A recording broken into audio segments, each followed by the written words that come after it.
Ivy League doesn't want to pay their player, then don't, and see how it works out for you. Maybe it'll be great, maybe it won't.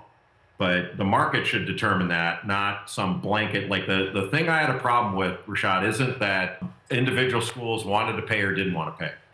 It was that there was a unilateral rule imposed upon the players that every school had to abide by. They all agreed that they weren't going to pay, and some of them wanted to. But that's called an antitrust violation. That's illegal. If they did that in any other business context, they'd be hauled into court, and they ultimately were and lost. But they got protected for way too long by the courts. So schools can do it however they want. Like with that 20 million cap, they don't have to pay a nickel if they don't want. They could say, hey, look, you're here to go to school and play ball. If you want money, go somewhere else. Let me ask you this, Jay. Go somewhere else. Let me ask you this. So the 20 million each school, is that including HBCUs? Yeah, it includes everybody. All right, so let's just say that before HBCUs didn't have that type of funding, correct? They still don't. Right, so when you look at the opportunity for a HBCU to offer a kid like Ace Bailey to come down that before wasn't available, we're now changing the landscape from what you just said about Duke or Carolina deciding, yeah, we'll take the standardized freshman pay scale, we'll do that, or we'll go our route and we'll pay how we want.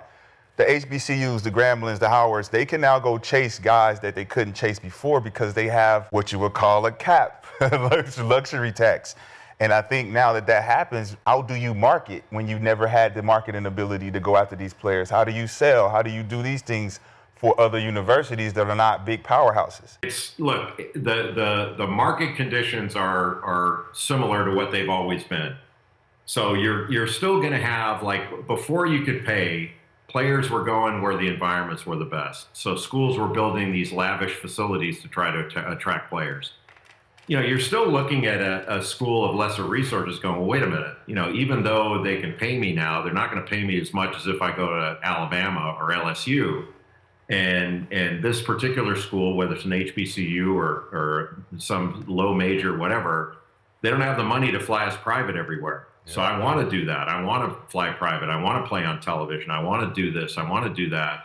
So you're still going to see the top players go to largely the same places they've always gone, with maybe some exceptions here or there. But you're also still going to see the same caliber player fall, if you will, to the same level they've always gone.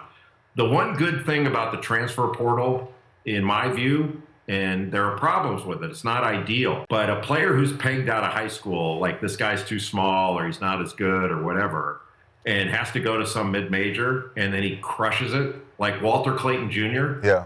He's a highly recruited football player, but he wasn't a valued basketball player. He goes to Iona, plays for Rick Pitino, kills it there, and then he goes where he wanted to go from the beginning, goes to Florida, and made a bunch more money and exposure. Everybody knew his name. If he'd stayed at Iona, only guys like me would have known who he was. And I don't think that's right, that you're stuck with where you got recruited out of high school and you got to stay there for 4 years or give up a year of your life if you want to leave. I don't think that's ever been fair or ever been right.